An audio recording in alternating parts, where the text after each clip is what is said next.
যে কোলাঘাট সম্বন্ধে অনেকেই জানি যে বিকেলে আড্ডা মারা যায়। আমরা এসেছি শেরে পাঞ্জাব। শেরে পাঞ্জাবের ভেতরটা যারা দেখোনি আজকে তাদের দেখাবো। শেরে পাঞ্জাবের ভেতরটা আসলে ভীষণই সুন্দর। দেখতেই পাচ্ছ এই পাশটা হচ্ছে চায়ের কাউন্টার। এখানটা খাটিয়া পাতা। ওদের পূর্ব ঐতিহ্য ছিল খাটিয়া। সেই জন্য ওরা এখনো খাটিয়াগুলো রেখে দিয়েছে।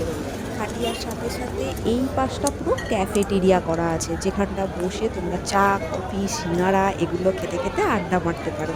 এপাশটা দেখছো পুরোই চেয়ার টেবিল পাতা রয়েছে সন্ধ্যেটা ভালোভাবে কাটানোর জন্য। একটা সুন্দর জায়গা।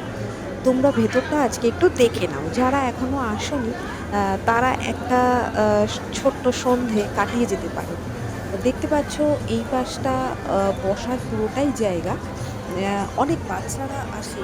বাচ্চাদের জন্য এরা বিশেষভাবে এই পাশটা একটা প্লেগ্রাউন্ড করে রেখেছে, যেখানটা আছে অনেকটা দোলনা, যাতে বাচ্চারাও বোর না হয়।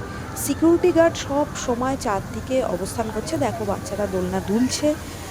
সামনে কিন্তু আইসক্রিম কাউন্টার, যেটা শুধু বাচ্চাদের কাছে লোভনীয় নয়, বড়দের কাছেও লোভনীয় ভীষণভাবে। বাস্কিন রবিন্সের কাউন্টার বলাই বাহুল্য কেমন খেতে। আর এই দেখো সমস্ত গাড়ি, বাইক এই পাশ থেকে সোজা চলে যাচ্ছে। এই পাশ থেকে বাইক গাড়ি নিয়ে আসলে তোমরা ভেতর দিকটা পার্কিং করতে পারো। পার্কিংয়ের সুন্দর বন্দোবস্ত আছে, পার্কিংটাও আমি তোমাদের দেখিয়ে দেবো। আর পুরো দেখছো ভীষণ সুন্দরভাবে লাইট দেওয়া চারপাশে। আর বেঞ্চ করা রয়েছে, এগুলো স্মোকিং জোন করা রয়েছে ছোট ছোটোভাবে। তবে আসলে একটাই রিকোয়েস্ট, চারদিকে এত পরিষ্কার পরিচ্ছন্ন ডাস্টবিন সব কিছু রাখা রয়েছে, সেগুলো দয়া করে অপরিষ্কার করে দিও না। ডাস্টবিনেই ফেলবে, স্মোকিং এরিয়াতেই স্মোক করবে। এত সুন্দর বসার জায়গা রয়েছে, সুন্দরভাবে সময় কাটাতে তোমরা এখানে অবশ্যই পারো। আমরাও সুন্দর একটা বিকেল কাটিয়েছিলাম সকল বন্ধুবান্ধব মিলে, খুব ভালো লেগেছে। ওই পাশটা দেখো, এই পাশটায় হচ্ছে চেয়ার টেবিল আড্ডা মারার জায়গা। এই পাশটা লাইট, আর ওই পাশটা একটা 3D স্ক্রিন করা রয়েছে। এই তীর চিহ্ন দেওয়া রয়েছে। এই পাশটা গেলে পুরোটা পার্কিং এরিয়া, আর সোজা চলে গেলে একটা ঘোড়া রাস্তা বল আছে।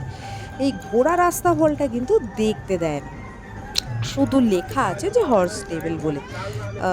তবে দেখতে দিলে ভালো লাগতো, যাই হোক দেখতে দেয় না। এখানটা গাড়ি পার্ক করতে পারো। আমরা ওই আইসক্রিমগুলো খেয়ে নিয়েছি, ভীষণ ভালো লেগেছে খেতে।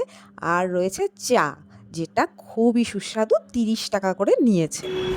এইটা হচ্ছে আমাদের আরেকটা পোর্শন, যেখানটা রয়েছে এফএল কাউন্টার আর পানের শপ। আর যিনি প্রতিষ্ঠাতা ওনার একটা পাথরে খোদাই করা মূর্তি টাইপ করা রয়েছে। ভীষণ ভালো জায়গা, একটা সন্ধে কাটিয়ে যেতেই পারো। বিকেল বিকেল এসে সন্ধেটা কাটিয়ে রাতের মধ্যে ফিরে যেতে পারো। থাকার জায়গা অবশ্যই আছে। কেমন লাগলো বন্ধুরা জানিও।